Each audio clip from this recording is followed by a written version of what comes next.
Ganti ng biyuda. Dahil sa'yo namatay ang asawa ko. Kung iluna mo alagaan ang asawa ko, hindi siya maagang nawala sa amin. Hindi mangyayari yun sa kanya. Huwag naman po ninyong isisi sa akin ang pagkamatay ni Mang Mark. Hindi naman po natin alam kung hanggang saan na lang talaga ang buhay ng tao eh. Hindi ko rin po kagustuhan na mangyari sa kanya yun. Ikaw ang nagsabi sa akin na kailangang tubuhin ang asawa ko para mas mapabilis ang paggaling niya, para makahinga ng maayos. Dahil sa kahapon lang, malakas na siya at nakakakain na. Ano nangyari? Mas lalong napasama ang asawa ko. Yung sabi mo para makahinga, ayun, tuluyan na nga hindi nakahinga. Hayop ka, Deza, kasalanan mo to. Pinatay mo ang asawa ko. Mama, walang kasalanan si Deza. Kailangan naman talagang tubuhin ng papa dahil hirap na siyang makahinga. Pinaliwanag na po sa akin ng doktor yun kanina. Huwag niyo nang sisihin si Deza. Tumigil ka! Hipokrita! Ipinagtatanggol mo pang walang yat, walang utang na loob na babaeng yan. Tama na po. Pinagtitinginan na tayo ng mga tao. Wala akong pakialam. Hindi nila alam kung anong nararamdaman ko ngayon. Mahal na mahal kong asawa ko. Akala ko pa naman magagaling ang mga doktor at nurse dito pero wala. Lahat kayo mga walang kwenta. Ma, dito rin naman ako nagtatrabaho. Nurse din po ako dito. Dahan-dahan naman po sa pagsasalita. Pag nalaman to ng mga boss ko, baka matanggal ako sa trabaho niyan. At bakit ka tatanggalin?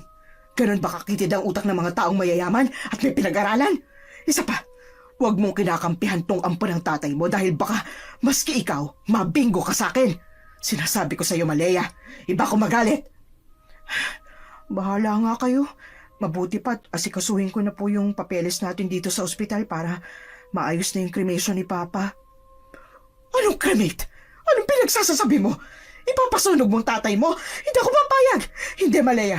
Iuuwi ko ang tatay mo ng buo. Tita Esther, humihingi po ako ng tawad kung palagay niyo na pabayaan ko po si Tito Mark. Pero tita, infectious disease po yung naging sakit niya. Bawal pong iuwi ang bangkay. Bawal po ang lamay sa mga panahong to eh. Anong bawal-bawal? Anong karapatan yung saklawan ang gusto ko para sa asawa ko? Iuuwi ko siya ng buo. Huwag ka na magsalita, tatamaan ka na sa akin. Bakit, Desa, hinayaan mo mangyari to sa tito mo? Mahal na mahal ka ng asawa ko, tinuring kang isang anak, pero nagawa mo siyang ipahamak. Kung hindi mo sana ako kinumbinsi na kailangan siyang matubo, sana buhay pa siya ngayon. Walang iya ka! Hindi kita mapapatawad, kasalanan mo lahat ng ito! Doon na bumigay ang kanina pang pinipigilang emosyon ni Deza. Napahagulgol na siya ng iyak. Hindi na niya makayanan ang matinding sakit na kanyang nararamdaman habang nililibak siya ni Aling Esther. Mahal niya ang kanyang tatay-tatayan at hindi rin niya ginusto ang nangyari dito. Ngunit alam niya sa sarili niya na alam ni Mang Mark kung paano niya ito inalagaan sa loob ng intensive care unit kahit pa ilang beses siyang pagsabihan ng mga kasamahan na huwag masyadong ma-expose sa sakit ng ama dahil nga nakakahawa. Si Mang Mark ay best friend ng kanyang yumaong ama. Sabay na naaksidente ang kanyang mga magulang noong siya'y kasalukuyan pa lang na nag-aaral ng high school. Wala siyang kilalang ibang kamag-anak kaya naman ang best friend ng ama niya ang tumayo niyang guardian at tagapangalaga. Naging isang mabuting ama sa kanya ang lalaki kahit pa hindi siya nito kadugo. Pinakain, binihisan at pinag-aral siya ng walang hinihinging kapalit. Nasabi niya yon dahil ang pera at ari-arian na ipinamana sa kanya ay saka lamang niya nahawakan noong siya ay nag-18 anyos na. At hindi naman siya pinagbayad ng taong nag-alaga sa kanya. Kaya naman malaki talaga ang naging utang na loob niya kay Mang Mark na siyang isinusumbat ni Aling Esther mula pa nang magkita sila. Anak, nakikiusap ako. Ayaw lang tatay mong makikremate. Huwag, anak. Hindi po papayag ang ospital, Mama. Marami na pong cases na ganito dito. Wala pong namatay sa COVID na naiuwi ng pamilya para paglamayan. I'm sorry, Ma. Kailangan talagang i-cremate ni Papa. Diyos ko, Mark. Asawa ko. Ano tong nangyari sa atin? Patay ka na nga pero ayaw ka pagbigyan ng maayos na libing ng anak mo. Ano ba? Hindi ako may gusto nun. Protocol yun dito sa ospital at hindi po namin pwedeng baliin. Ito kasing babae na to eh. Sana ikaw na lang ang nagka-COVID. Sana ikaw na lang ang namatay. Hayop ka talaga, Deza. Alam ko pong galit na galit kayo sa akin dahil sa nangyari. I'm sorry po. Patawarin niyo po ako kung may naging pagkukulang man ako. Hindi mo naman kasalanan, Deza. Anong hindi kasalanan? Nasisiraan ka na ba ng ulo? Nilalaglag mong sarili mong ina? Tama na, Mama. Kanina ka pa. Nagkakampihan kayong dalawa. Ikaw, Deza, makinig ka ha? Simula sa araw na ito, pinuputol ko na ang lahat ng ugnayang meron ng pamilya namin sa namayapa mong magulang. Itong tatandaan mo, yung pagpapatawad, hindi ko yun ibibigay sa'yo. Habang buhay kitang kamumuhian. Ngayon pa lang, maski ang pagkakaibigan ninyo ng anak kong si Malaya, hindi ko napapayagan. Hindi naman po yun tama, Tita Esther. Sana wag naman po pati ang alaala ng pagkakaibigan ng magulang ko at ni Tito Mark idamay nyo. Ako na lang po. Tsaka, bakit sa akin nyo po sinisisi ang lahat? Hindi naman po ako Diyos para magdesisyon kung sinong dapat at hindi dapat mamatay. Wala ho akong kasalanan. Kung sana nung nagsisimula pa lang yung sintomas niya, tinakbo nyo na po siya sa ospital. Baka buhay pa po siya hanggang ngayon. Batang walang hiyang ito! Anong gusto mo? Sisihin ko ang sarili ko? Bastos ka! Wala kang utang na loob! Hindi na nga nakapagtimpi sa galit si Aling Esther.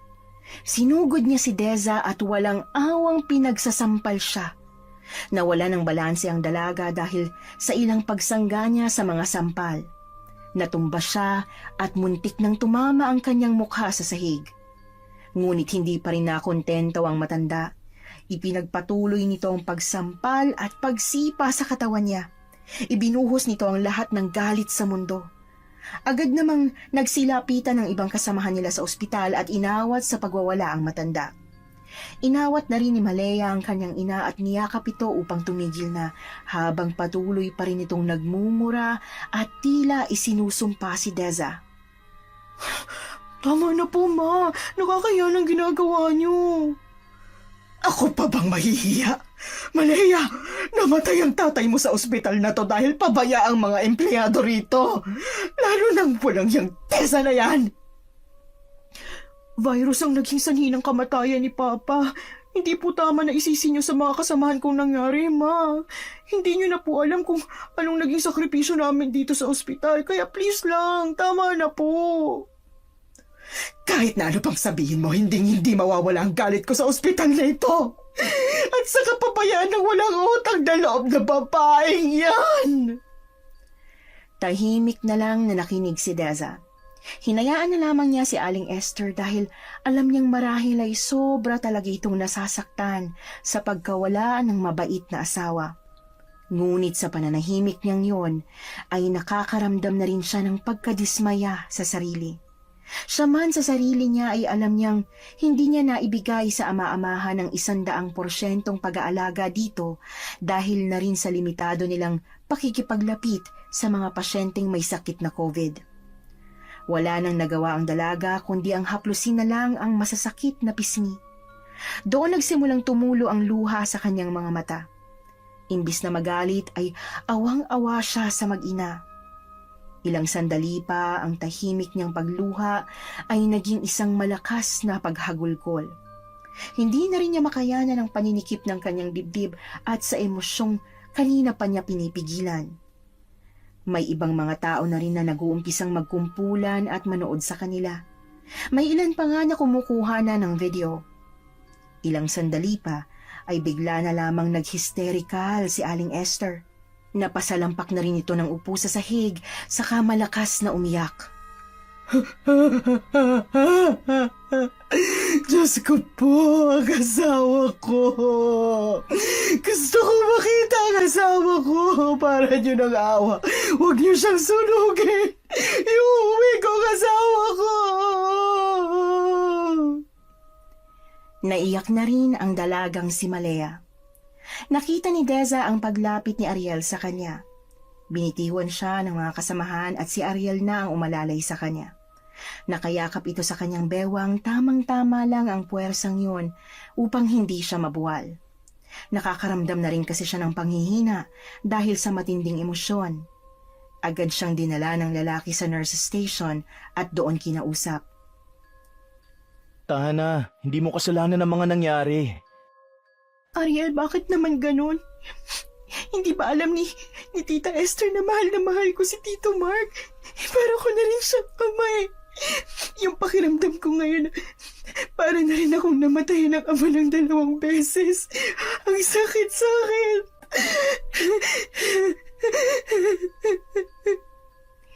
Alam ko, kaya lakasan mo ang loob mo.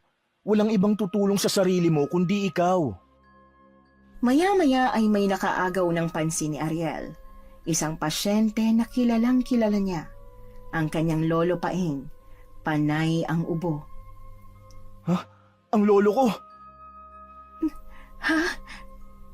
Nilapitan nga ito ng dalawa. Nang makilala ng matanda ang kanyang apo ay napangiti ito. Lolo, ano nangyari? Ba't kayo naisugod dito sa ospital? Ewan ko ba sa buwisit na barangay nyo? Abay, inubo lang ako. COVID na raw. Buwisit na yan. Po? Paano kayo nahawa? Lumabas ba kayo? Hindi ba't kabilin-bilinan ko sa inyo wag na kayong lalabas ng bahay para hindi kayo mahawa? Hindi nyo na naman ako sinunod ano? Lo, nakakamatay ang sakit na COVID. Hindi to COVID. At mas lalong hindi pa ako mamamatay. Inaatake lang ako ng hika ko eh. Nakakabuwisit na lockdown. Hindi pwedeng lumabas. Abay, nabuburyong na ako sa loob ng bahay. Ang lolo talaga. Ba't ba kasi ang tigas ng ulo nyo? Apo, tulungan mo naman ako. Gusto ko nang umuwi. Ayos naman ako eh. Wala akong COVID. At kung sakali man na mag-positive ako, siguradong dito sa ospital ako nahawa. Teka. Sino ba tong kasama mo? At namumugto ang magandang mata niya. Pinaiyak mo ba? Hindi po, Lo. Si Deza po yan, katrabaho ko. Kamamatay lang kasi ng ama-ama niya sa sakit na COVID. Nako! Hindi totoo ang COVID. Gawa-gawa lang yan ng mga garapal na mayamang negosyante para dumami ang pera nila. Sa face mask at face shield, tiba-tiba na sila. Ako nga alam ko namang simpleng hika lang to. Abay, saan kamay ng Diyos ko kukunin ang pambayad ko sa ospital nyo kapag ginawa nilang positive ang result ng test ko? Lo, hindi po namamanipula ang results ng mga test. Kung positive ka, positive ka. Kung negative ho, makakauwi na din po kayo agad sa bahay at doon nyo itutuloy ang quarantine. Relax lang kayo. Mas mainam na rin na nandito kayo para magamot yung hika nyo kung hika man yung nararamdaman nyo. Tignan nyo, nahihirapan na kayong huminga. Quarantine. Ginagawang preso ang mga tao. Kahihirap na nga ng buhay Mas lalo pang pinahihirap. Natigil sa kakareklamo ang matanda nang may nagtulak na ng kanyang hinihiga ang kama. Nakasunod naman si Deza at Ariel. Mga lechig bata ito. Saan niyo ko dadalhin? Dadaling ka muna sa isang kwarto, Lo, habang hinihintay ang result ng laboratory mo. Saglit lang naman yun eh. Hindi ka pwedeng magtagal dito sa emergency room dahil alam mo na. Anak ng teteng, sinasabi ko na nga ba Teka, ibaba niyo ako. Uuwi ako, ayoko dito. Ariel, sinasabi ko sa iyo mamamatay ako dito. Pauwiin mo na ako. Lo, hindi pwede. Kailangan mo magamot. Yung paghinga mo, bumibigat na naman. Malakas ako. Kaya kong pagalingin ang sarili ko. Yung mga sumbungerang kapitbahay mo may kasalanan nito Narinig lang akong umubo. Nireport na ako sa barangay na parang isang kriminal. Sinusumpong lang ako ng hika ko Mga leche. Ay nako, kung bakit ba naman kasi dito pa ako naabutan ng lockdown. Hindi na ako makauwi sa probinsya. Tiyak na hinahanap na ako ng mga pasyente ko doon. Nanahimik na lamang si Ariel at hindi na sinagot ang kanyang lolo. Doktor po pala kayo, Lolo? Hindi, pero isa siyang kilalang albularyo sa bayan namin. Yung mga nanggagamot gamit ang mga halamang gamot. Ayos naman palang lolo mo. Oo naman, ayos yan. Magaling yan at marami namang bumabalik na mga pasyente niya. Totoo namang marami din siya nagagamot eh. Alam ko yun, kasi sa kanya ako lumaki. Tumigil sila sa pag-uusap nang marating na ang silid na pagdadalhan sa matanda. Ayusin ko lang yung magiging higaan ng lolo mo. Oh, akala ko nurse ka. Nurse naman siya, lolo. Huwag na ho kayo magtaka. Sa sitwasyon po namin ngayon dito sa ospital, kailangan na namin magdagdag trabaho. Pero maganda itong si Desa, no, Apo? Kung mamalagi ako dito sa ospital, pwede bang si Desa ang mag-alaga sa akin? Bakit naman po, lolo? Gusto ko magandang mag-aalaga sa akin eh. Lolo talaga, umiral na naman ang pagkapabling. Or bakit? Selos ka ba? Nililigawan ka ba nito, Desa? Naku, hindi po. Abay, mahina pala ang apo ko, no? Lo, mabuti pa'y magpahinga na kayo. Kailangan nyo magpalakas. Teka, ilang araw nga ba akong mamamalagi dito? Kung okay ka na po, pwede na kayong lumabas. Pero kung mag-positive po kayo sa COVID, magtatagal po kayo dito sa ospital. Pinakamabilis na yung 2 linggo. 2 linggo? Abay, naloko na. Nakakasira na nga ng ulo yung makulong sa bahay eh. Mas lalo na dito sa ospital. Naku naman. Hindi, iuwi mo na ako, Apo. Ayoko dito. Lo, ganun po talaga. Para hindi na kumalat yung sakit. Pandemya po kasi kaya nangyayari to. Ito yung paraan ng gobyerno para makontain yung sakit na nakakahawa. Ang sakit sa pandinig ng quarantine na yan. Noong araw wala naman yan eh. Ay nako, mga tao talaga, sobrang tatalino na maski sakit naiimbento na. Napakamot na lang ng ulo si Ariel sa kakulitan ng kanyang lolo Paeng. Pagkatapos nilang maiayos ang silid nito ay nagpaalam na rin ang dalawa para sa iba pa nilang pagtugon sa kanilang tungkulin. Unang nagpaalam si Deza at naiwan sandali si Ariel sa loob. Pagkalabas ng dalaga ay nakitang nakasunod na rin sa kanya si Ariel. Naroroon pa rin sina Malaya at Aling Esther. Sa pagkakataong yun ay payapa na itong nakaupo sa mahabang upuan yari sa orokan na plastik. Oh, ba't ganyan ang itsura niyong dalawa? Ang lolo kasi ni Ariel sinugod din sa ospital. Mukhang tinamaan din ng COVID. Mamamatay din ang lolo mo. Kapag ipinagtiwala mo dyan sa babae niyan, pabaya yan eh. Huwag kang magtitiwala dyan. Mama naman, huwag na nga ho kayo magsimula ulit ng gulo. Nakakahiya kay Ariel oh. Ayos lang. Malakas at palaban ang lolo ko. Hindi siya mamamatay. Saka, hindi pabaya si Desa sa kanyang trabaho. Pasensya ka na Ariel sa mga nasabi ng mama ko. Bigla na lang hinaplos ni Malaya ang braso ng binata na ikinagulat ni Ariel. Dahil sa pagkabigla, hindi sinasadyang natabig niya ang braso ni Malaya na parang napasok. Hindi nakaligtas sa mga mata ni Malaya ang reaksyon ni Ariel. Pasensya na. Hindi kasi ako sanay sa ganong paraan ng pagkakahawak eh.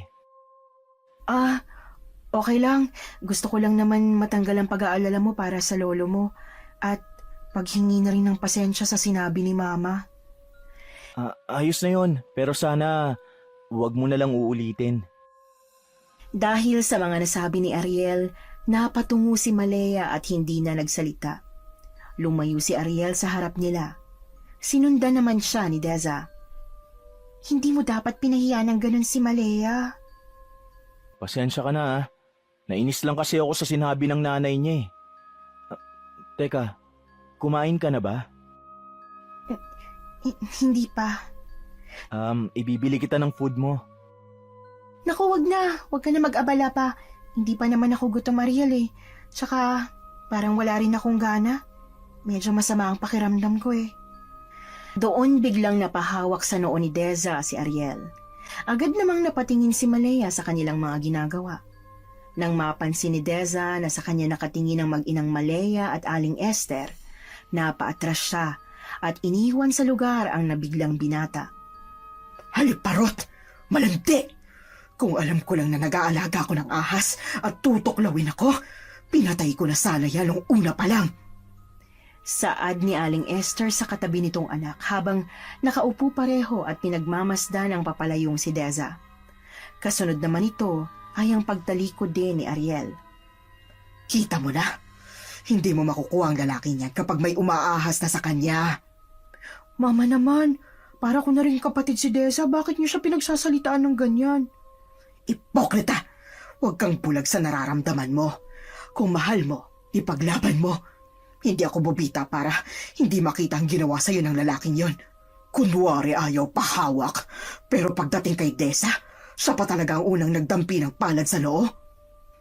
Hayaan na po natin. Kung ayaw sa akin ni Ariel, ayos lang naman po. Hindi ko naman po ipipilit ang sarili ko sa kanya. Tanga! Hindi ganun ang tunay na labanan sa mundo, Malaya. Kailangan mong maging palaban. Paano susunod ka sa yapak ko kung ganyan ka kahina? Ayaw ko naman po maging katulad niyo. Anong ayaw? Hindi pwede. Kailangan maging magkaparehas tayo. Kailangan mong maging katulad ko para mas maging malakas tayo. Naguguluhan ako, Mama. Huwag na muna natin pag-usapan yan ngayon, please. Ayos lang. O sige, yung pinapagawa ko sa'yo, nagawa mo na ba? Opo, nandito na po yung mga gamit ni Papa sa paper bag na to. Ayos, akin na yan. Ano po bang gagawin niyo dito? Huwag ka nang masyadong maraming tanong. Ako nang bahala dito. Siya nga pala, anong oras ba dadalhin sa atin ang abo ng ama mo? 2 oras na yata tayo naghihintay dito pero wala pa rin ang mga nag-cremate sa papa mo. Marami na rin po kasing namatay ngayong araw, Ma. Kaya maghintay lang po tayo dito sandali. Natigilan namang muli si Aling Esther dahil sa narinig. Samantala, sa locker room na dinala si Deza ng kanyang mga sariling paa. Isang malakas na buntong hininga ang kanyang pinakawalan. Pilit na kinakalimutan ang pakiramdam ng mainit na palad ni Ariel at kung paano siya alalayan at ipagtanggol sa pang-aaway sa kanya ni Aling Esther. May lagnat ka ba? Ay, pesting kabayo! Halos mapatalon sa sobrang gulat ang dalagang si Deza nang biglang magsalita sa likuran nito si Ariel. Sinundan talaga kita rito. Uy, bawal ka rito! Locker ito ng mga babae! Naparito lang naman ako para ibigay sa'yo to. Natoon ang kanyang paningin sa hawak na singsing ni Ariel. Ano yan? Magpo-propose ka ba sa akin? Sira, singsing yan nayari sa tanso. Binigay sa akin yan ni Lolo kanina. Pinabibigay niya sa'yo saka may kasama tong palito ng posporo. Para saan daw yan? Proteksyon mo daw sabi niya. Isuot mo kasi may nakita daw siyang masamang pangitain tungkol sa'yo eh. Masamang pangitain? Ano naman daw yun? Tsaka, bakit mo ipapasuot sa akin yan Alam mo namang bawal ang alahas sa duty. Pwede mo namang ibulsa eh. Tulad nito oh. Pareho tayo, may ganito rin ako. Proteksyon to sa mga mangkukulam. Parang anting-anting. Hindi ko nga lang alam kung anong tawag dito. Hindi ko naman naitanong kay Lolo. Sorry, hindi kasi ako naniniwala sa ganun, lalo na sa mga anting-anting, Ariel. Ha? Pero... Itago mo na lang muna ang singsing at palito ng posporo na yan. Pero concern lang naman kasi ako sa'yo.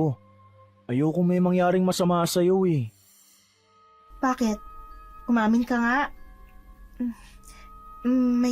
May gusto ka ba sa akin? Paano kung meron?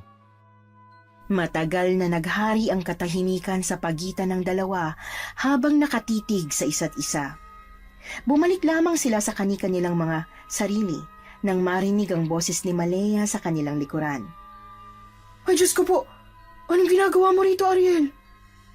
Hindi maitago ni Malaya sa boses nito ang pagkadismaya sa nadatnan, maging ang pagdako ng paningin nito sa hawak sa palad na singsing ni Ariel. Namumula ang mga matang nagpalipat-lipat ang tingin ng dalaga sa kanilang dalawa ni Ariel. Kumunot ang noo ni Malaya dahil walang umimik sa dalawa. Hoy, ano ba? Sakalang natauhan ang dalawa. Si Ariel ang nakabawi agad sa pagkabigla at isinilid agad nito ang hawak na singsing sa bulsa nito. Sige, kailangan ko na lumabas. Pasensya na ah. Halos mataranta ang binata sa paglabas ng locker room. Naiwan namang natitigilan si Malaya at Deza. Ano yun? Ewan ko sa lalaking yun. Kumusta ka? Ayos lang naman. Huwag ka na mag-alala. Naiintindihan ko si Tita Esther. Sorry Wala nga yun. Ano ka ba? Kinausap ko na si Mama. Naipaliwanag ko na sa kanyang lahat. Parang unti-unti naman na niyang naiintindihan, Deza. Magantay lang tayo ng konting panahon, Mawawala din ang galit niya sa'yo. Salamat. Siya nga pala, yung abo ba ni Tito, nakuha niyo na? Oo, inaasikaso na ni Mama ang lahat ng mga dokumento dito sa ospital. Mamaya, sasabay na ako umuwi. Kailangan ko samahan si Mama sa bahay. Baka kung ano nang mangyari sa kanya, ayaw kong pati siya mapahamak. Di pa ako handang mag-isa, Deza. Mabuti nga yun. Nakapag-emergency leave ka na ba? Oo, effective na siya ngayon. Siya nga pala. Heto, pinabibigay ni Mama. Ha? Ano to? Kinuha ni Deza ang hawak na paper bag ni Malaya at tiningnan ang laman. May nakabalot na pagkain sa loob. Meron ding isang kahon ng face mask na bukas na at alkohol. Para saan to? Peace offering. Sa kanya ba talaga galing to o sa'yo? Sa kanya talaga galing yan. Biglang tumulo ang luha ni Deza nang marinig ang sinabi ng kanyang kaibigan. Kahit papaano'y nabawasan ang bigat na kanyang nararamdaman sa dibdib. Maraming salamat dito Pasabi rin kay Tita Esther. Patawaran niyo rin sana ako sa mga nasabi ko kanina. Oo na, ingat ka. Ikaw rin.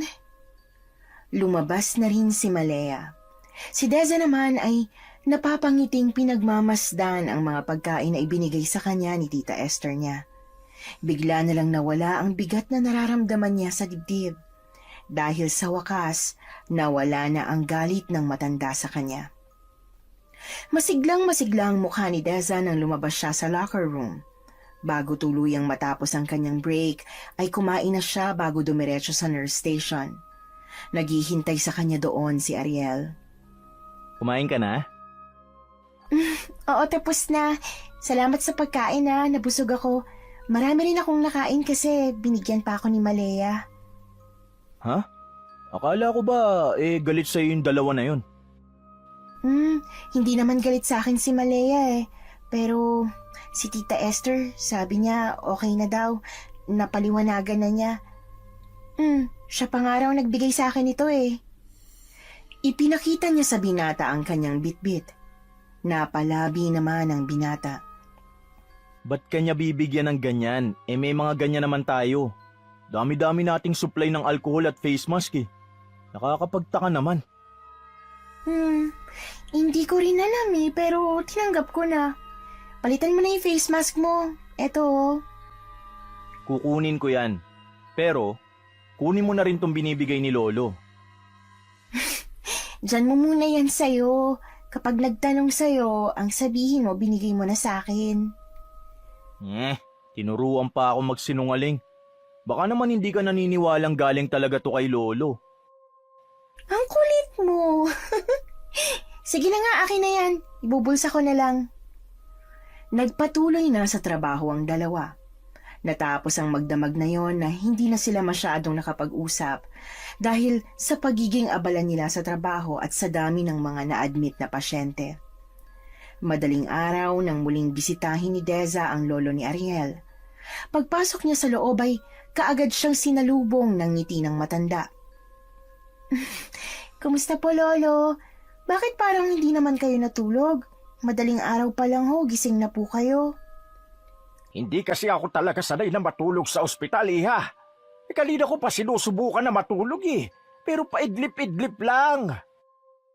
Ganun po ba? Lolo, negative naman kayo sa COVID ayon sa resulta ng lab test nyo. Pero mamaya, kapag nag-rounds ang doktor, siya na lang po magsasabi ng tungkol sa kondisyon niyo. Ay, salamat naman kung ganun, iha.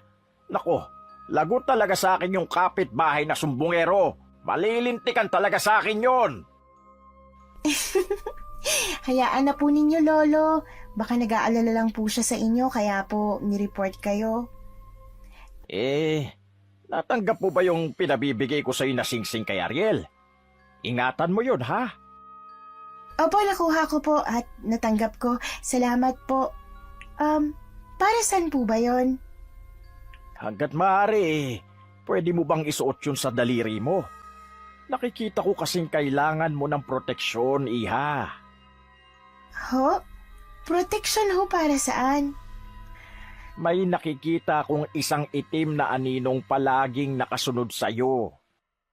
Sa kanyang narinig ay pasimpleng napalingon si Deza sa kanyang likuran. Hindi niya maipaliwanag ang kakaibang kilabot na gumapang mula sa ibaba ng kanyang gulugod pataas hanggang sa kanyang batok. Ang intindi kasi ng dalaga ay bukas ang third eye ng matanda at nakakakita ito ng mga multo. Doon lang siya takot sa mga hindi niya nakikita na posibleng nasa tabi-tabi lang niya. Pero batay sa ekspresyon ng mukha ng matanda, seryoso ito sa mga nasabi. Si Lolo naman nanakot pa. Ayoko ho sa multo. Mahina po ako pagdating sa ganyan. Hindi naman multo nakikita ko eh.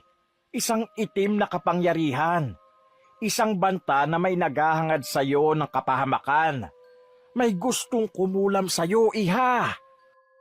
Ha? Kulam? Pero sino naman pong kukulam sa akin? Totoo po bang may mga mangkukulam?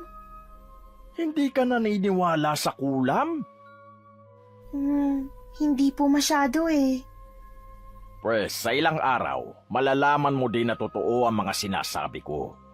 May nagtatangka sa'yo, iha. Ramdam ko na galit sa'yo. Mag-iingat ka. Salamat po, Lolo. Salamat po sa pag-aalala. Nako, matanda na ako sa ganitong sistema, Desa. Sigurado ako sa nakita ko. Kinabahan naman ako, Lolo. Kaya't ang mabuti pa, habang maagay isuot mo muna ang singsing na ibinigay ko sa'yo. Ang palito naman ng posporo, pantaboy malas lang. Hindi kagaya ng singsing. Kaya nito mapawalang bisa ang itim na kulam sa'yo. Pero kung hindi mo yun magagawa, wala ring saysay ang kapangyarihan ng singsing. Huwag mo nang gayahin si Ariel. Nako, matigas ang ulo noon. Bumukas ang pinto at iniluwanon si Ariel kasama ang doktor na nagra-round sa mga pasyente. Ilang pagsusuri lang ang ginawa nito ay lumabas na rin ang silid ng matanda. Pagkatapos asikasuhin ni Deza ang matanda ay tumuloy na ito sa nurse station. Dumating si Ariel na may hawak na 2 tasa ng kape. Oh, magkape ka muna. Iniabot ni Ariel ang dala nitong paper cup kay Deza. Mukhang seryoso ang mga pinag-uusapan nyo ni Lolo kanina.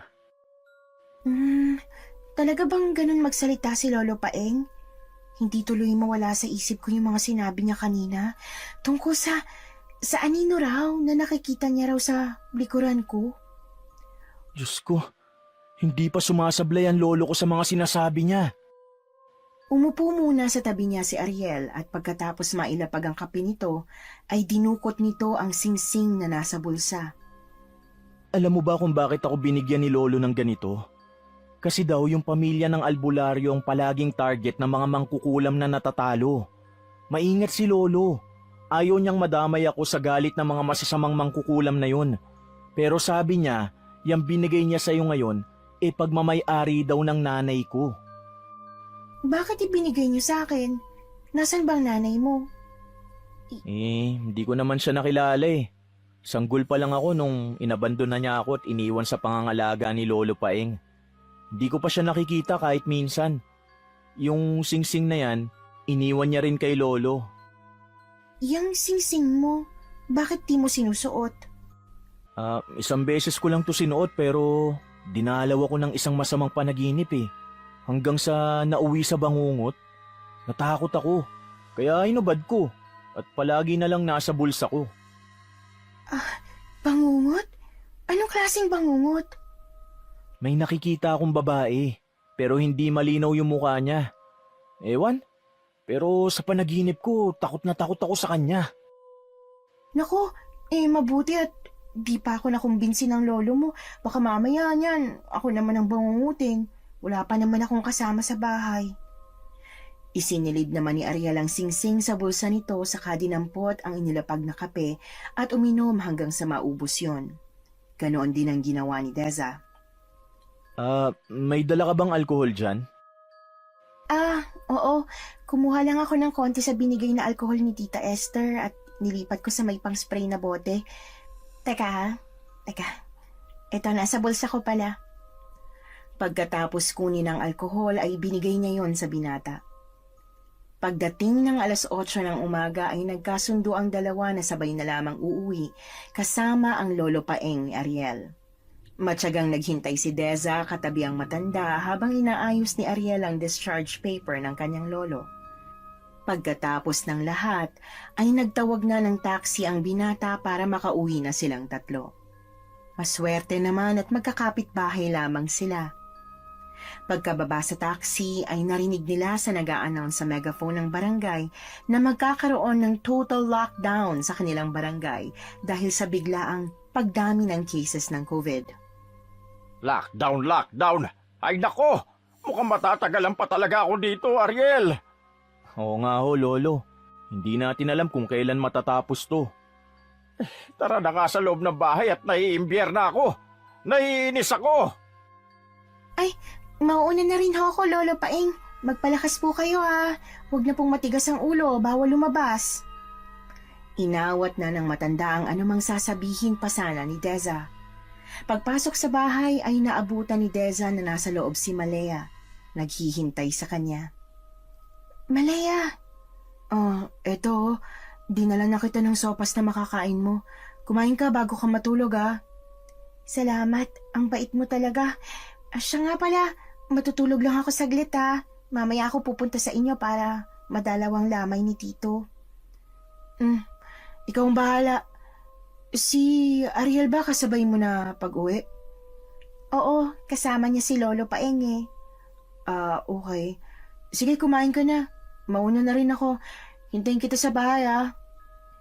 Pagkaalis ng kaibigan ay tiningnan niya ang inilapag na mangkok nito sa ibabaw ng lamesa. Sabay dumampot ng kutsara at tumikim ng sopas. Masarap yon at ang init ay gumuhit sa kanyang sikmura. Naubos niya ang laman ng mangkok. Samantala, sa bahay naman ni na Ariel at Lolo Paeng. Oh, bakit parang namumutla ka, Ariel? Wala po ito. Napagod lang siguro ako sa trabaho at wala ring tulog. Ay, ganun ba? Sige't magpahinga ka muna at ipagluluto kita ng lugaw para mainitan na sikmura mo. Pero bigla ay nakarinig ng sunod-sunod na katok sa labas ng pintuan. Nagkatingi na naman sina Ariel at Lolo Paeng. May hinihintay ka bang bisita, Apo? Baka ho si Desa yan, Lo. Pagbuksan nyo nga po at magpapalit muna ako ng damit. Sige at pagbubuksan ko ng pinto si Deza. Nagtungo ang matanda sa tapat ng pintuan at marahang hinila ang seradura. Bumungad sa matanda ang maganda at maputing si Malaya na ubod ng tamis ang ngiti. Ang akala siguro nito si Ariel ang magbubukas ng pinto dito, kaya nang makita nito na si Lolo Paeng, gumuhit agad ang pagkadismaya sa mukha nito. Si Ariel po? Pumasok ka. Nagbibihis lang. Hintayin mo na dito sa sala. Dumiretso naman ang pasok ang dalaga, saka inilapag ang mangkok na dala at nagpalinga-linga sa loob ng apartment.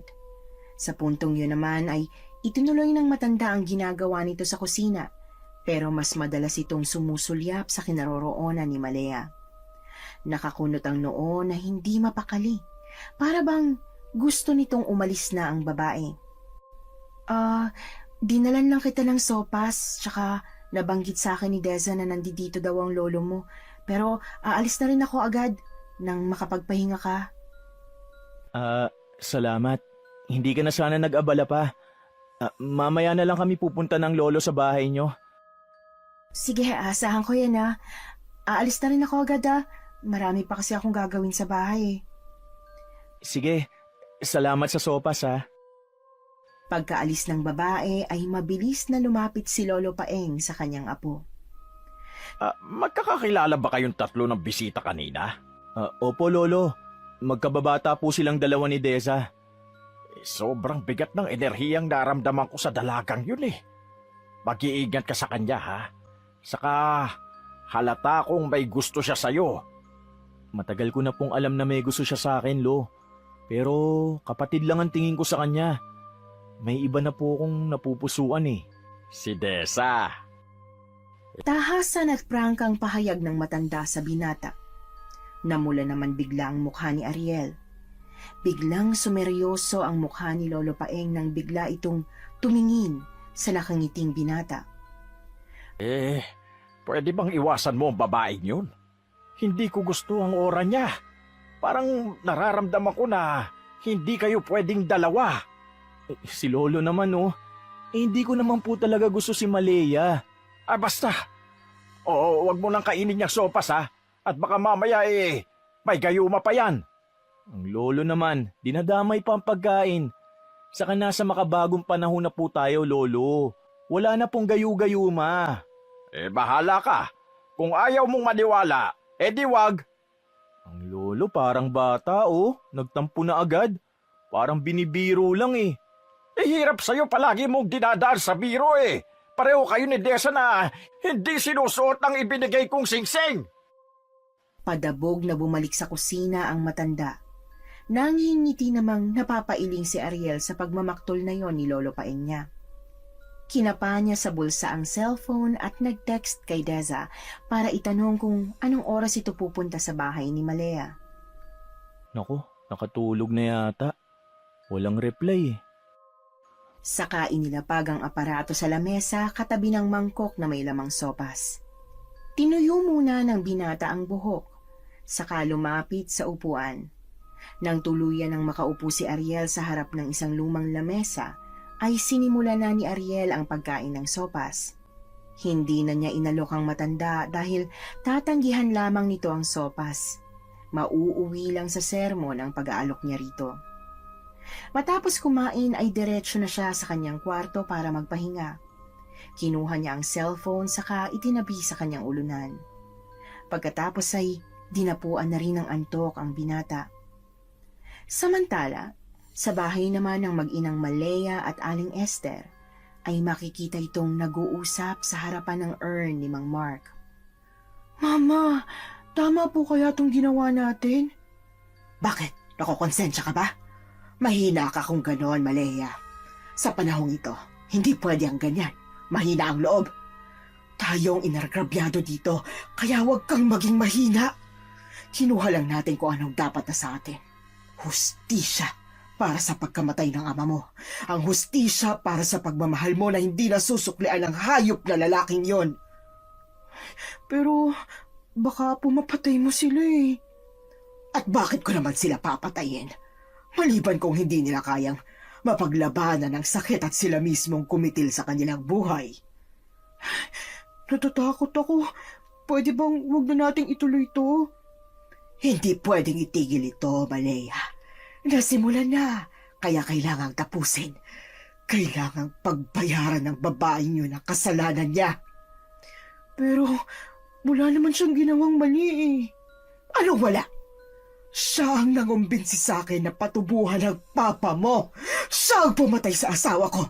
Ang walang yang babae na yun. Tsak na hindi magugustuhan ni Papa ang ginagawa natin, Ma. Mahal na mahal niya si Deza eh. Patay na ang iyong ama. Wala na siyang magagawa pa ron. Tsaka, hindi ko sila papatayin. Hindi rin nila mahahalad ang kinukulam ko sila, kaya malinis ang paraan ko. Maliban na lang kung may magsabi sa kanila at traidorin mo ang sarili mong ina. Paano kung makahanap sila ng albularyong posibleng lumaban sa kulam ninyo, Mama? Paano kayo pag nangyari yun? Sa panahon ngayon, imposible. Nag-iisa lang ang mahusay na albularyong kakilala ko. Pero sa nagdaang 24 na taong lumipas, natitiyak kong matagal na tong patay. Napakarami ko po palang hindi alam tungkol sa pagkatao niyo, Ma. Siguro pati ang Papa, hindi niyo rin alam na dati kayong mangkukulam. Mula nang makilala ko ang papa mo, tumigil na ako sa ganitong gawain. Pero kailangan kong gawin to para sa ikakapanatag ng loob ko. Tsaka isa pa, ayokong naagrabyado ka, Iha. Alam kong mahal mo si Ariel, pero yung lalaking yun, may pagtingin kay Deza. Ayokong nakikita kang nasasaktan. Kahit pa, Mama, labag sa mata ng Diyos ang paraan niyo ng pagpapakita ng pagganti sa taong nagkasala sa inyo. Matagal na akong masama at marami na akong nagawang kasalanan sa buhay ko. Hindi na ako kilala ng Diyos, anak.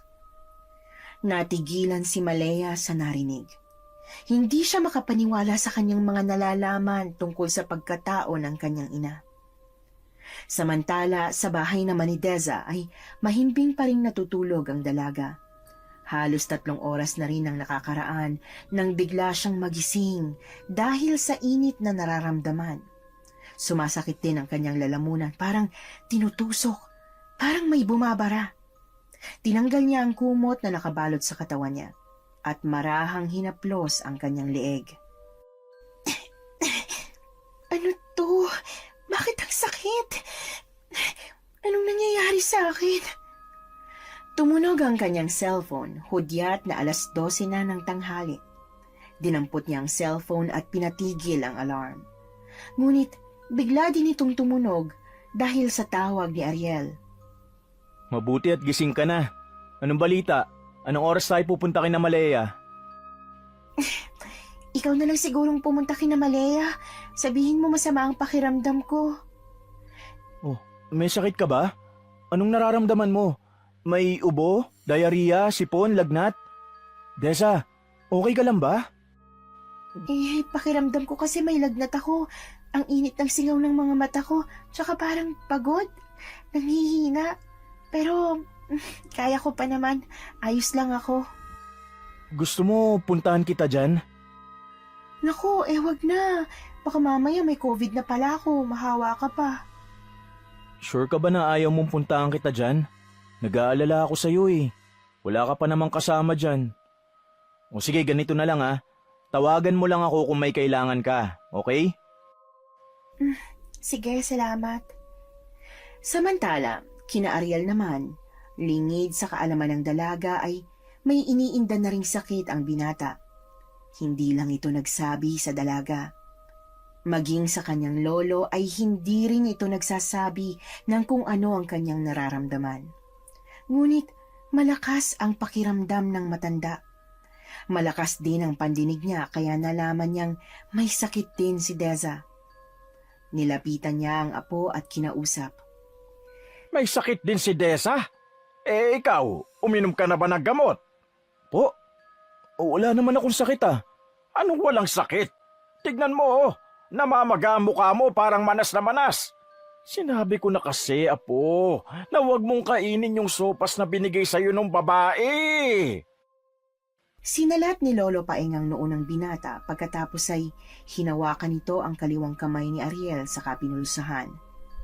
Pumikit pa ang matanda habang may kung anong bagay ang pinapakiramdaman nito sa tibok ng pulso ng apo.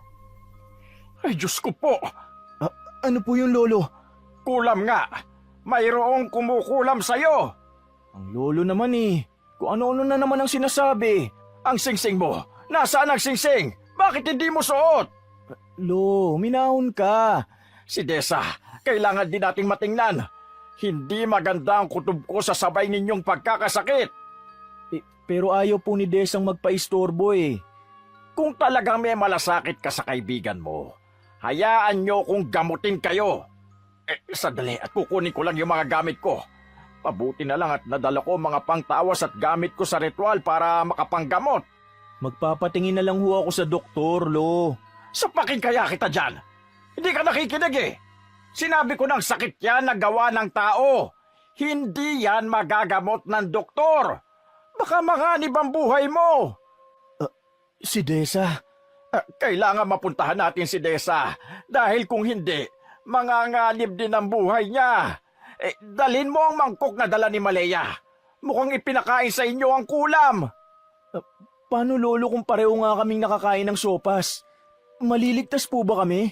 Oo, kung pagkatapos ng ritual na aking gagawin, ay maisusot na ninyo ang singsing sa hintuturo ng daliri nyo sa kaliwang kamay. Saka lang kayo maililigtas at babalik ang lahat ng kulam sa pinagmulan nito. Anong mangyayari lolo sa kumukulam sa amin? Kapag ang mangkukulam ay may nagawang kasalanan sa una niyang pagkakamali, may posibilidad na habang buhay na niyang pagdusahan ang sakit na ibinigay niya sa inyo. Isang parusa para sa lahat ng kanyang nagawang kasalanan. Paano po kung wala? At ngayon lang siya nakagawa ng kasalanan. Mawawala ang kakayahan niyang mangkulam at lagi nang makakaranas ng bangungot sa pagtulog sa gabi. Yon ang kabayaran sa taong sumapi sa kapangyarihan ng dyablo. Bigla po akong kinilabutan sa mga sinabi niyo, lo. Dahil nasa loob ng silid na ito ang kapangyarihan ng mangkukulam. Magmadali ka na. Puntahan na natin si Desa. Dalhin mo mga gamit pati ang mangkok. Kailangang hindi tayo mahalata sa pagpunta sa silid ni Desa. Dahil natitiyak kong nakabantay lang ang mangkukulam sa bawat galaw ninyo. Ilang minuto rin nilang inayos ang mga gamit ni Lolo Paeng para sa ritual. Nang maihanda na nila ang lahat, ay nagpunta na sila sa labas upang puntahan si Deza. Samantala, sa silid ni Deza, nagpipigil siya ng pag-iyak habang sinusuri ang thermometer na nakalagay sa kanyang kilikili. Nakita niyang umabot na sa 39 degrees ang kanyang lagnat, masyadong mataas kumpara sa normal na temperatura. Ramdam niya ang panghihina at pananakit ng katawan, ngunit pilit siyang bumangon mula sa kanyang kama.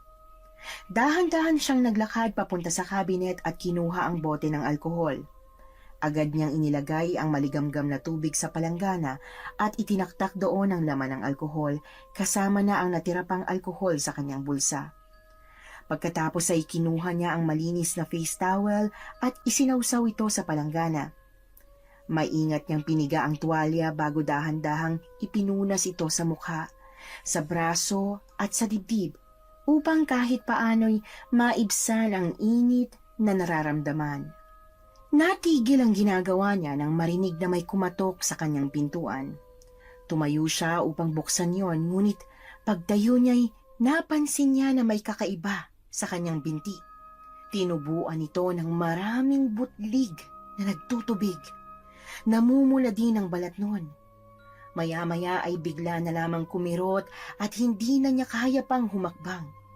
Napasigaw siya sa sakit na nararamdaman. Pinilit buksan ang pinto at mabilis na pumasok sina Lolo Paeng at Ariel. Deza! Nanlaki ang mga mata ni Ariel nang makita ang kalagayan ni Deza. Pati si Lolo Paeng ay nagulat din sa kanyang itsura. Anong nangyari sa'yo, Deza? Kanina pa mataas ang lagnat ko, tapos itong mga paa ko, tinubuan ng mga butlig. Makirot, Ariel eh. Nanginginig ang tinig ni Deza habang pilit na sinisilip ang kanyang mga binti na lalo pang namumula. Ramdam niya ang hapdi at kirot na tila mas lumalala bawat minuto. Si Ariel naman ay hindi maalaman ang gagawin. Tumakbo siya papunta sa kusina upang maghanap ng anumang pwedeng pampahid o tulong. Sandali lang, Deza. Kukunin ko ang first aid kit. Samantala, si Lolo Paeng ay lumapit kay Deza. Pinagmasdan niya ang mga butlig sa paa nito. Nagtaka si Lolo Paeng. Napansin niya ang tila kakaibang amoy na nagmumula sa mga butlig na yon. May kakaiba dito, Ariel. Nang bumalik si Ariel dala ang kit, agad siyang lumuhod sa harap ni Deza upang subukan itong gamutin. Ngunit bago pa man siya makapagpahid ng gamot, biglang sumirit ang tubig mula sa mga butlig ni Deza. Napaatras si Ariel sa gulat.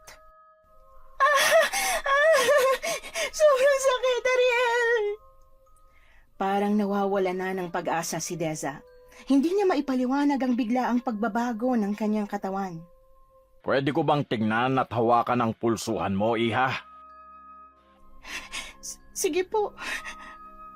Iniabot ni Deza ang kanyang braso kay Lolo Paeng. Nanginginig at puno ng takot. Hinawakan niyo ng matanda. Mahigpit, ngunit maingat. Pumikit naman ang dalaga ng mariin. Ang paligid ay tila naging tahimik. Para bang ang buong silid ay naghintay sa susunod na mangyayari. Makalipas ang ilang minuto, binuksan ni Lolo Paeng ang kanyang mga mata. Kita sa kanyang mukha ang seryosong ekspresyon na hindi maitatago. Tahimik niyang tiningnan si Deza, pagkatapos ay si Ariel. Paulit-ulit na nagpalipat-lipat ang kanyang tingin sa dalawa, tila sinisiyasat kung ano ang dapat niyang sabihin. Ito na nga ang sinasabi ko. Talagang tama ang hinala ko na kukulamin nga kayo ng mga taong galit sa inyo.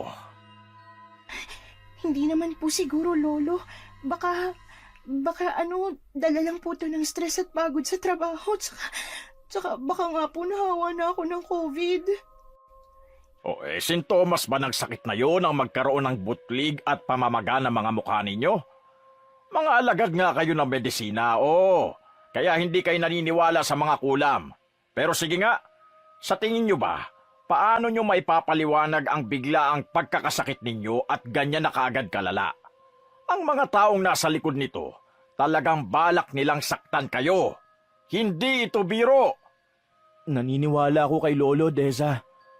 Ang sumpa, idinaan nila sa pamamagitan ng pagkain. Tatanungin kita, binigyan ka rin ba ng babae ng sopas? Si Malaya po bang tinutukoy niyo? Opo, binigyan niyo po ako ng sopas kanina bago po ako matulog. Hindi na natapos ni Malaya ang kanyang mga sasabihin nang bigla na lang nanigas ang kanyang panga.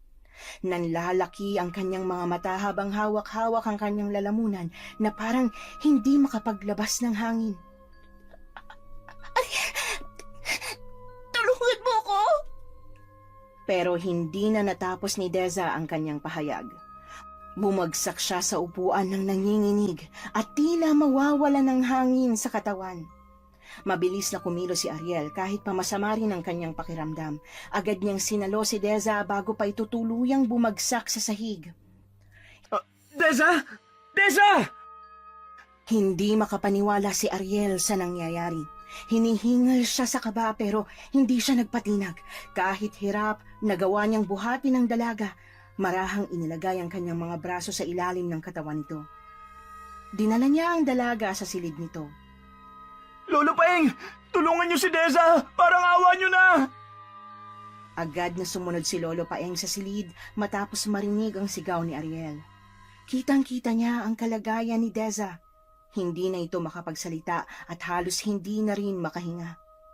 Halos nangingitim na ang mga labi nito at ang mga mata ay punong-puno ng takot. Kumalma ka. Mas lalong di natin matutulungan ang kaibigan mo kung magpapanik ka. Kunin mo ang mangkok para masimulan ko na ang ritual.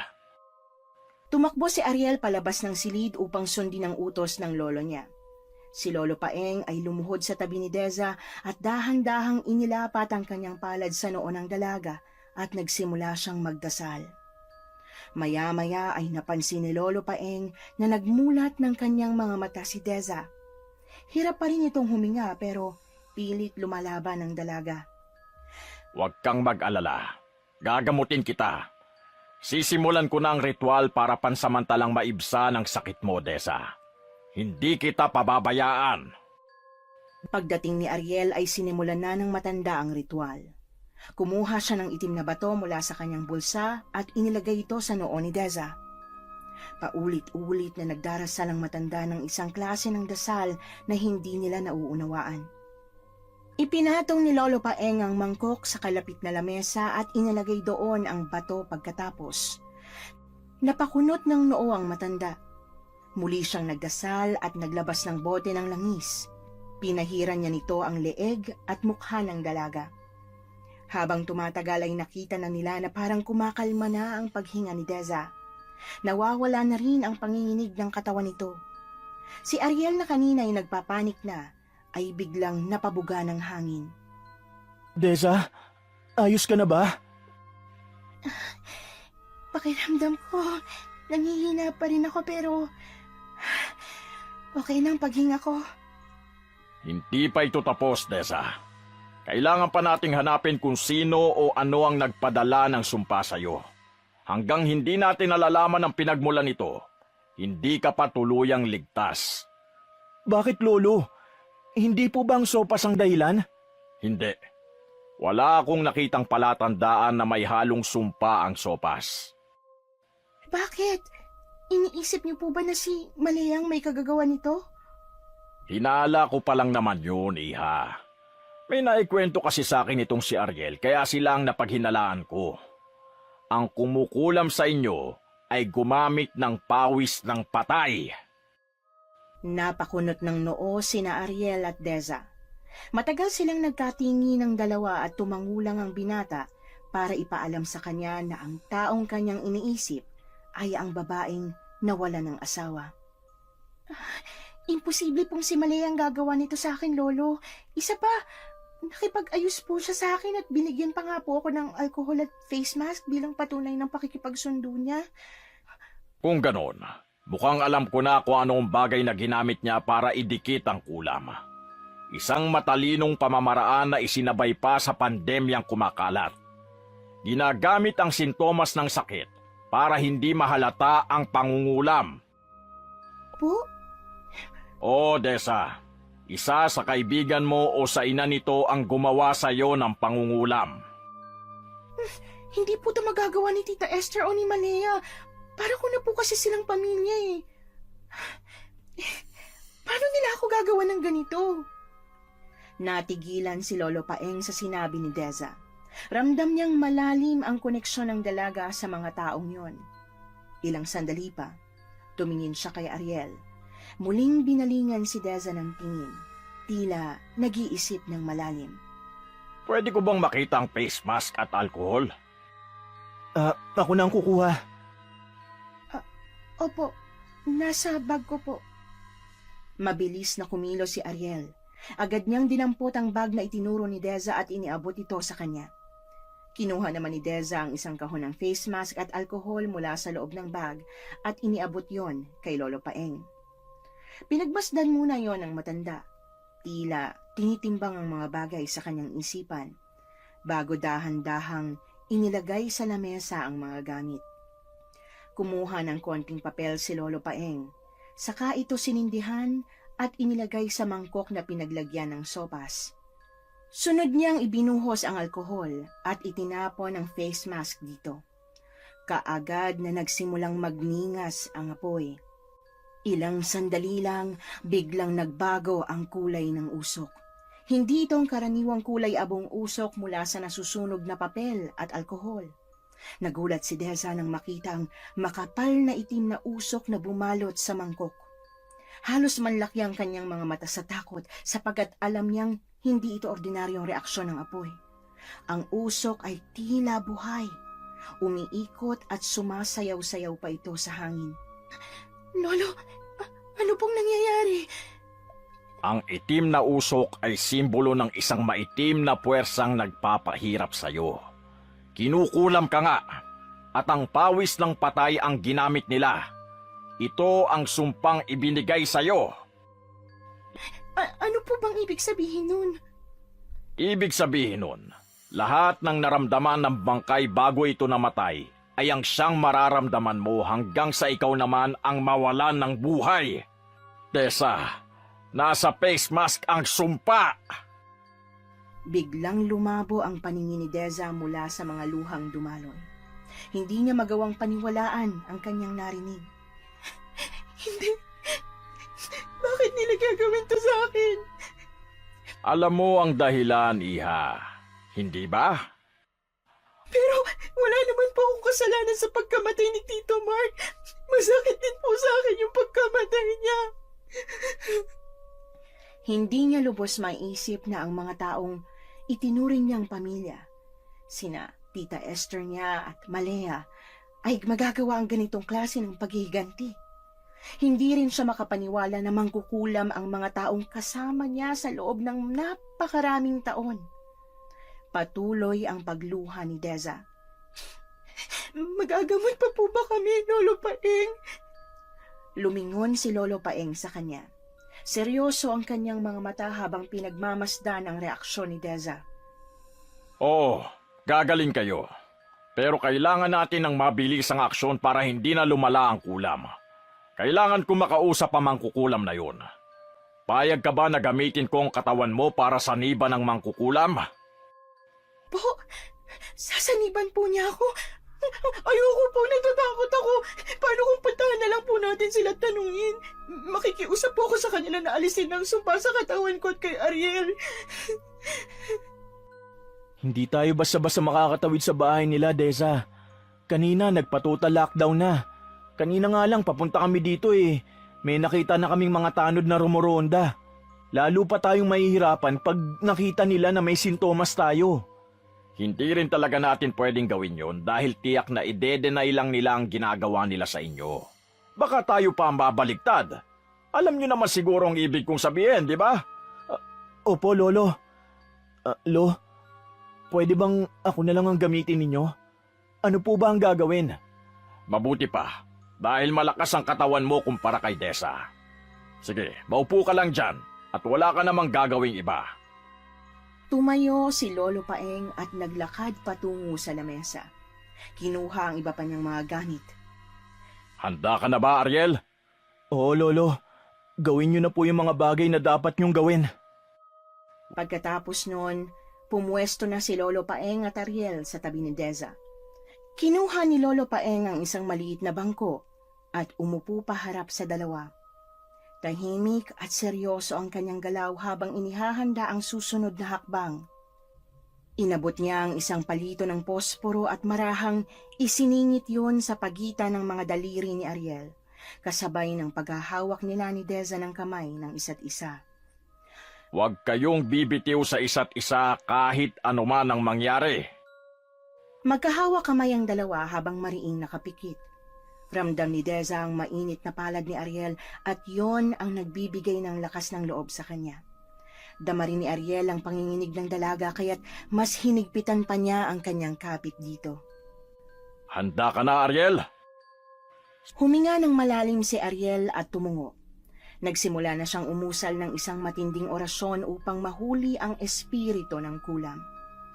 Nang mapansin na nanigas bigla ang katawan ni Ariel, ay doon na niya hinawakan ang daliri nitong may palito at yon ang kanyang diniinan. Samantala sa kabilang bahay naman ay nakaramdam ng kakaiba si Aling Esther. Mag-isa ito sa kanyang silid ng mga oras na yon, nagpapahinga at binabawi ang lakas mula sa ginawang ritual ng kulam kay Deza. Naalala niya na hindi pa pala niya napapasalamatan ng kanyang anak na naipuslit sa ospital ang mga gamit at damit ng kanyang asawa bago ito namatay. Yon ang ginamit niyang sangkap sa sumpa dahil nais niyang maranasan ni Deza kung ano ang naging paghihirap ni Mark. Tumayo siya upang hanapin si Malea. Nasa harap na siya ng pinto nang bigla siyang mapangiti. Sumagi kasi sa isip niya ang kapalit ng pagkamatay ng kanyang asawa, ang pagiging malaya. Na sa wakas ay hindi na siya magkukunwari at maisasagawa na niya ang pangkukulam anumang oras niyang gustuhin. Muling ngumiti ang ginang. Ngunit ang ngiting yon ay hindi nagtagal dahil bigla siyang nakaramdam ng sakit sa kanyang talampakan. Umakyat ang sakit na yon sa kanyang buong binti hanggang sa siya ay tila nawala ng lakas at natumba. Napaungol ang matanda dahil sa lakas ng pagkakabagsak ng kanyang katawan. Mama, ano pong nangyari sa inyo? Hindi. Paano? Sa gitna ng sakit na biglang dumating, ay may naririnig na boses si Aling Esther. Marami itong tanong sa kanya ngunit hindi niya magawang masagot. Boses ng isang lalaking galit na galit at ipinababawi ang kulam sa kanya. Hindi ko babawiin ang kulam sa ang pumatay sa asawa ko. Kailangan niyang pagbayaran ang ginawa niya. Papatayin ko siya! Papatayin ko siya! Sa kabilang banda ay hindi naman nagpatinag si Lolo Paeng sa pagmamatigas ng mangkukulam na si Aling Esther. Umusal ulit ito ng orasyon at pinahira ng langis ang tiyan at ulo ni Ariel. Sino ka? Sabihin mo sa akin kung sino kang hayop ka! Hindi mo ko kaya. Wala pang kayang tumalo sa kapangyarihan ko kung sino ka mang matanda ka. Gusto mo ba akong subukan? Kinuha ni Lolo Paeng ang bisig ni Ariel at inaktuhan niya itong nilalaslas ang pulso ng apo. Aray ko! Hayop ka! Tigilan mo yan! Tigilan mo yan! Akala ko ba'y malakas ka? Bakit sumisigaw ka ngayon sa sakit? Ngayon, sabihin mo na sa akin ang pangalan mo. Malaya, tulungan mo ko! Nanlaki ang mga mata ni Deza nang marinig ang sinabing yon ni Ariel. Kumbinsido na ang dalaga na talagang may kinalaman nga ang mag-ina sa ginawang pangungulam sa kanila. Nanghihina at napalunok si Deza. Ang ebidensya ay naroon na sa harap niya. Bakit? Malaya! Hindi mo ba talaga tatanggalin ang kulam sa dalawa? Hindi! Wala akong tatanggalin na kulam sa kanila! Ah, ganun ha? Aray ko! Sasabihin ko na po, hindi na po mauulit at tanggalin ko na ang kulam! Halos walang tigil sa paghaplos ng sariling dibdib ang binata habang nasa katauhan nito ang taong kumulam sa dalaga at sa kanya. Ako si Nestorlita Salvador. Aray ko! Tama na! Alisin na nga! Alisin ko na! Sa kabilang banda, halos mamilipit naman sa matinding pananakit ng buong katawan ng ginang.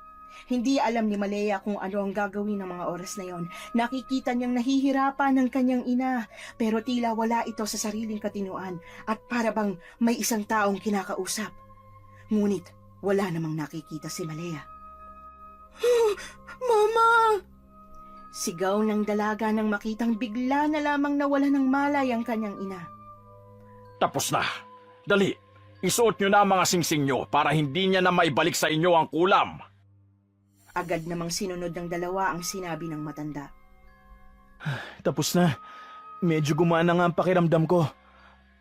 Ikaw, Deza, anong pakiramdam mo ngayon? Medyo nanghihina pa pero tama ka. Mas magaan ang pakiramdam ko kumpara kanina. Ganyan talaga. Hindi naman basta-basta mawawala ang epekto ng kulam sa katawan ninyo. Katulad din yan ng karaniwang sakit na kailangang magamot at kailangan din ng pahinga para mabilis na bumalik ang mga lakas ninyo. Salamat po, Lolo. Salamat po. Magpahinga lang tayo ng konti. At pamaya-maya ay papupuntahin ko dito yung mga may gawa sa inyo nito. Po? Pero bakit pa po, Lolo? Para tuluyan niyang bawiin ang lahat ng sumpa at kunin ang kabayaran sa kanyang mga nagawang pagkakamali. Hindi po ba pwedeng wag na lang? Ayoko pong mapahamak si Tita Esther. Ayokong masaktan ko uli si Malaya. Hindi pwede, Iha. Kailangan kasi nating tapusin ang ritual. Kumunot ang noo ni Deza. Naguguluhan at nag-aalala. Kahit na alam niyang kinakailangan ng mga hakbang na ito, ayaw niya pa ring mapahamak ang mga taong malapit sa kanya. Naiintindihan ko ang nararamdaman mo, Deza. Pero ang panganib na dulot ng mga gawa ng mangkukulam ay hindi dapat baliwalain. Kailangan nating siguruhin na hindi na ito mauulit. Deza, alam kong mahirap. Pero sa mga oras na to, kailangan nating maging matatag. Tapusin na natin to. Nang matapos ang kanilang pahinga, nagdesisyon si Lolo Paeng na ituloy ang huling bahagi ng kanyang ritual. Nag-focus siya, kinuha ang kanyang mga kagamitan at umusal ng orasyong mas makapangyarihan kaysa sa una. Magsimula na tayo. Ngayon ay oras na upang ilapit ang mangkukulam. Kailangan mo maghanda, Deza. Isipin mo ang dahilan kung bakit mo ito ginagawa. Hindi lamang para sa iyo, kundi para sa lahat ng naapektuhan ng mga ginawa nila. Sige po, Lolo. Gawin na po ninyo. Ilang sandali pa ay nakarinig sila ng malalakas na katok sa pinto. Ako na po magbubukas ng pinto. Pagbalik ng binata ay kasama na niya sina Malea at ang ina nito na noon ay nakayuko at hindi makatingin kay Deza. Bakit hindi mo ipakita ang mukha mo? Mag-uusap lang tayo. Nang inangat ni Aling Esther ang kanyang mukha ay biglang natigilan si Lolo Paeng. Titig na titig ito sa mukha ng ginang. Itay, Ikaw yung Esther na tinutukoy nila? Anong nangyari? Paano? Bakit ka naging mangkukulam? hindi ko po sinasadya. Yung kapangyarihang ipinamana ko sa'yo. Akala ko ikaw ang susunod sa mga yapak ko noon. Pero bakit? Natukso po ako ng demonyo. Nung umalis ako sa poder ninyo para magpakalayo-layo, may bumubulong sa akin noon. Hindi ako tinitigilan. Patuloy akong sinusubok. Sunod-sunod na kasawian at kamalasan ang naranasan ko nang umalis ako sa poder ninyo. Kaya sinunod ko po yung mga bulong. Hanggang sa sinubukan kong magbigay ng sakit sa isang taong kinaiinisan ko, napatay ko siya. At doon nagsimula ang lahat. Isa sa pinakamalakas na sumpang natutunan ko ay ang kulam na ginamitan ng pawis ng patay. Hindi mo dapat ginawa yun. Mali! Maling-mali ka sa ginawa mong desisyon. Pwede ka pang magbalik loob. Kailangan mo magbago para mailigtas pa ang kaluluwa mo, Esther. Tutulungan kita. Hindi na kailangan. Ginusto ko na to. Ayaw kong magbago. Kailangan mong magbago para sa mga anak mo. Mga anak? Oo, kailangan mong magbago para sa mga anak mo. Si Malea at si Ariel. Siya yung bagong silang na bata noon na iniwan mo sa akin. Napatitig ng matalim si Ariel sa gawin ni Aling Esther. Kitang-kita ni Deza ang pagkuyom ng palad ni Ariel at parang siya ang hindi nakakahinga sa tagpong yon. Damang-dama niya ang paghihirap ng kalooban ng kanyang tita Esther nang sa wakas, makaharap nito ang inabandonang anak. Apo ko, siya ang tunay mong ina. Hindi. Bawiin yung sinabi niyo, Lo. Hindi ko nanay yan. Matagal nang patay ang nanay ko. Makinig ka, Ariel. Siya ang iyong ina. Iniwan kanya sa akin nung sanggol ka pa lang. Kasi hindi kanya tanggap dahil bunga ka ng pangahalay. Hindi. Ba't nangyayari to? Ayoko, Lolo. Kahit anong mangyari, hindi ko matatanggap na inay ang hayop na mangkukulam na yan. Tumigil ka na, Ariel. Hindi na tama ang mga sinasabi mo. Oo, mali ang ginawa niya na pangungulam sa inyo pero naging mabuti siyang ina. Naging mabuti siyang ina sa'yo, oo. Pero sa akin, ano? Inabandona niya ako. Kaya huwag mong ipagtanggol ang babaeng yan. Tama na! Ariel, patawarin mo ako. Akala ko kasi mas makakabuti na umalis na lang ako noon kaysa manatili pa. Kasi kulong-kulong ang utak ko noon. Hindi ko sinasadya. Patawarin mo ako. Hindi mo sinadya? Nagpapatawa ka ba? Masama kang ina. Masama kang tao. Hindi kita matatanggap bilang ina ko. Ano ba, Ariel? Huwag mong pagsalitaan ng ganyan ng mama ko. Tumigil ka! Pareho kayong mag-ina. Maiitim ang budi. Ariel, nakikiusap ako. Bigyan mo ako ng pagkakataon na pagsisihan at ituwid ang mga pagkakamali ko. Apo, mag-usap kayong mag-ina. Matuto kang magpatawad. Itay, pumapayag na ako sa gusto mong mangyari. Tatalikuran ko na ang pangugulam. Sigurado ka ba sa sinasabi mo? Oo, sigurado na ako. Itay, tulungan mo ako. Deza, anak, patawarin mo rin ako dahil sa nagawa ko. Dahil sa nagawa ko sa'yo. Nahirapan kasi akong tanggapin ang nangyari. Mali ako. Mali yung ginawa kong pangungulam sa inyo. Patawad. Patawad. Tita Esther, wala po akong galit sa inyo. Salamat, Tessa. Babawi ako. Gagawin kong lahat para makabawi sa inyo, pangako. Pero hindi magiging madali ang pagdadaanan mong pagbabago, anak. Alam mo yan. Kakayanin mo ba? Kung hindi ko man kayanin, masaya akong masubukan. Kaya gawin na po natin. Tapusin mo ng ritual, Itay. Handa na ako. Nasa likod mo kami, Tita Esther. Ano man po ang mangyari, tutulungan ka po namin. O siya, magsimula na tayo. 3 taon ang nakalipas. Isang tugtog pang kasal ang naririnig habang lumalakad sa altar si Deza. Kasama niyang nagmamarcha si Malaya at ang napangasawa nito na isang doktor sa ospital na kanilang pinagtatrabahuhan. Naghihintay naman sa altar ang gwapong-gwapong groom na si Ariel, katabi ang kanyang ina na si Aling Esther at si Lolo Paeng. Kapwa nakangiti ang dalawa at makikita sa kanilang mga mukha ang labis na saya para sa okasyon na yun. Si Aling Esther na malaki ang ibinagsak ng katawan ay patuloy pa rin lumalaban. Bagamat unti-unting nanghihina ang katawan dahil sa pagtalikod sa gawain ng pangkukulam, ay nananatiling matatag para sa kanyang pamilya na nakasuporta palagi sa kanya at nagmamahal. Nagmano si Deza sa dalawa. At pagkatapos ay tiningnan ng kanyang pinakamamahal na lalaki na noon ay lumuluha dahil sa labis na kaligayahan. Ang ganda-ganda mo, Deza. Sa wakas, heto na yun. Matutupad na yung matagal nating pangarap. Ang seremonya ay nagtapos sa isang masigabong palakpakan at sigawan ng mga bisita. Bisita. Bisita. Bisita. Bisita.